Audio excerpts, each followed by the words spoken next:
fait très chaud, les amis, il fait très chaud. Et en plus, là, ça colle, ça colle vraiment. Bonjour, les amis, j'espère que vous allez tous très bien. Je commence aussi à m'habituer à cette place. Aujourd'hui, j'aimerais reparler de l'affaire Pogba. Et cette fois-ci, c'est pas pour prendre des pincettes ou quoi, je vais vous parler comment moi, je vois les choses, comment moi, je suis réellement dans la vie quand ces choses-là arrivent à l'un de mes proches ou que ça m'arrive à moi. Hein. C'est par expérience que je vous dis ça. Ce n'est réellement que par expérience que je vous dis ça. Donc, j'ai regardé des vidéos hier et aujourd'hui de Paul Pogba, enfin les youtubeurs et les, comment ça s'appelle, les infos, etc. sur Paul Pogba, ce qui se passe dans sa famille, dans sa vie privée, etc. Et honnêtement, j'en retire deux bonnes choses que je vais un peu développer plus tard, mais surtout pour vous dire que ne soyons pas naïfs. Parce que dans ce monde-là, quand je vois les journalistes dire « Oh mon Dieu, c'est son propre frère qui lui a fait ça. Oh non, sa mère, la pauvre, qu'est-ce qui lui arrive? Oh Pogba, qu'est-ce qu'il est parti faire? C'est un musulman, mais il est parti voir un marabout. » Tout n'arrive pas par hasard. Voilà, comme je vous dis, c'est par expérience et vous pouvez me poser autant de questions que vous voulez, ne vous inquiétez pas. Pour moi, je saurai quoi répondre. Sans y aller à gauche ou à droite. Hein. Tu me poses une question, je peux te répondre directement. Voilà. Le souci, c'est que voilà, beaucoup de gens sont naïfs, pensent que l'argent, voilà, j'entends aussi beaucoup que l'argent change les gens, etc. Mais je vais développer, ne vous inquiétez pas. Et le souci, c'est que les gens pensent que quand on est frère, on fait rien parce que l'autre c'est ton frère, donc les crises de jalousie, quand quelqu'un s'énerve, il ne frappe pas son frère. Il n'y a pas des frères qui sont partis en prison à cause de leur frère. Je veux dire, des tromperies entre frères, des choses, mais inimaginables quand on est jeune parce qu'on est frères et on est très proches parce qu'on dormait dans la même chambre, on mangeait la même chose. Euh, Toutes ces choses-là beaucoup de gens pensent que ces choses-là n'arrivent pas. Eh bien voilà, ne soyons pas naïfs. Parlons de la chose telle qu'elle est. Pogba, voilà, première des choses. Pogba, c'est un joueur, enfin Paul Pogba, c'est un jeune garçon qui est devenu professionnel dans le foot. Et tout le monde sait que dans le foot, il y a beaucoup d'argent. Parce qu'il y a aussi l'histoire d'Adebayor quand il disait voilà ce qui lui est arrivé, les gens rigolaient, ils pensaient que c'était un crevard. Le problème, c'est que voilà, beaucoup de gens pensent que les gens changent quand il y a de l'argent. C'est pas vraiment ça. J'arrive. Le mec, il devient footballeur professionnel, il gagne de l'argent. Et quand la personne gagne de l'argent, eh ben, automatiquement, les gens autour de lui vont y aller le voir pour lui demander de l'argent. C'est normal, il gagne plus que n'importe qui, peut-être même dans sa ville. Tu vois, si le mec il vivait à Paris, il n'y a pas beaucoup de millionnaires à Paris ou qui sont plus riches que lui, tu vois. Et quand je dis beaucoup, hein, il peut y avoir 100 ou 200 ou 300, voire 1000, mais combien il y a d'habitants à Paris? Il y a plus que quelques millions. Donc c'est pour ça, il ne faut pas aussi me retourner le cerveau. Le truc, c'est que Pogba, il devient un footballeur professionnel. Les gens autour de lui ne sont pas préparés. Et c'est là où le problème. C'est comme maintenant, la Française des Jeux a bien compris que les gens, dès qu'ils gagnent à l'euro million, il faut les préparer. Mais ça, c'est de l'éducation, les amis.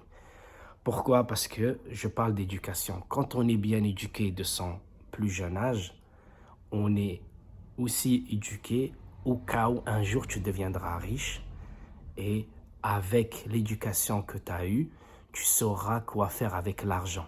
Parce que les gens qui disent que l'argent change les gens, moi je dis le contraire. Parce qu'une fois j'étais avec un ami, je lui dis ouais, t'as vu, l'argent change les gens. Il m'a dit non, non, non, non, Zach.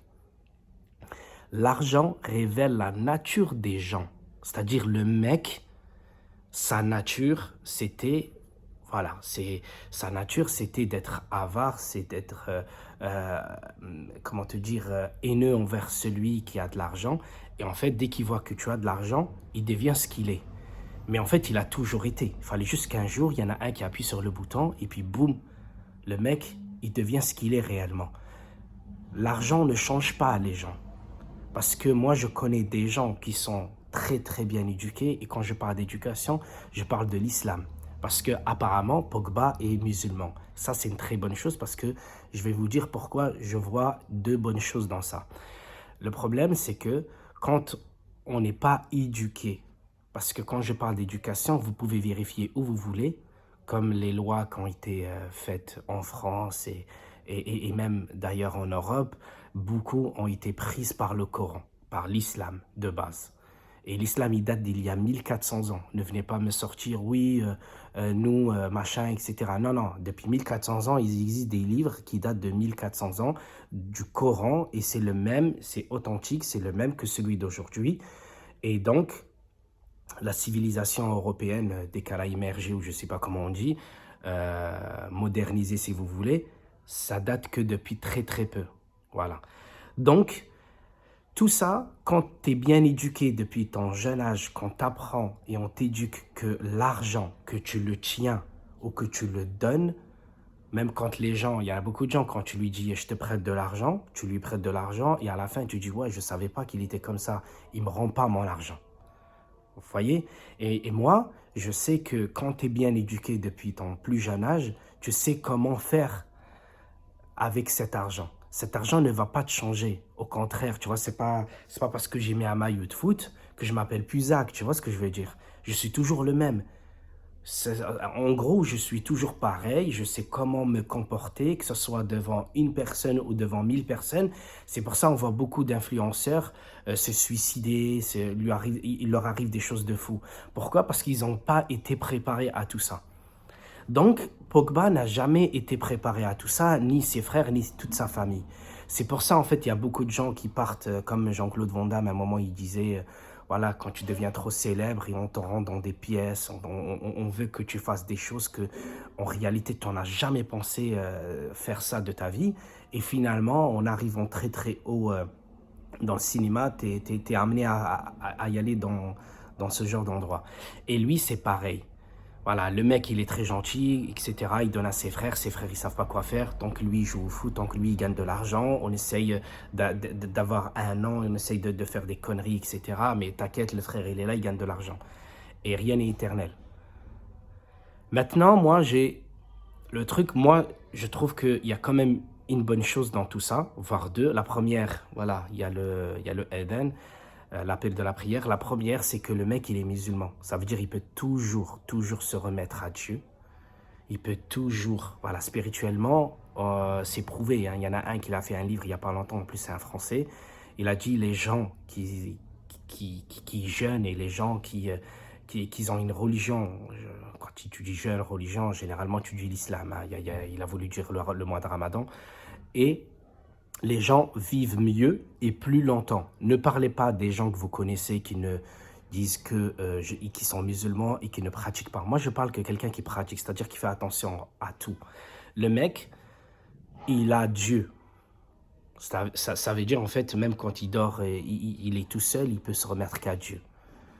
Et le mec, tant qu'il prie, tant qu'il demande pardon à Dieu, il peut que se remettre à Dieu. Ou sinon, vous allez me dire, le mec, s'il ne croit pas en Dieu, mais moi, je ne comprendrai pas. S'il ne croit pas en Dieu, il va voir un marabout.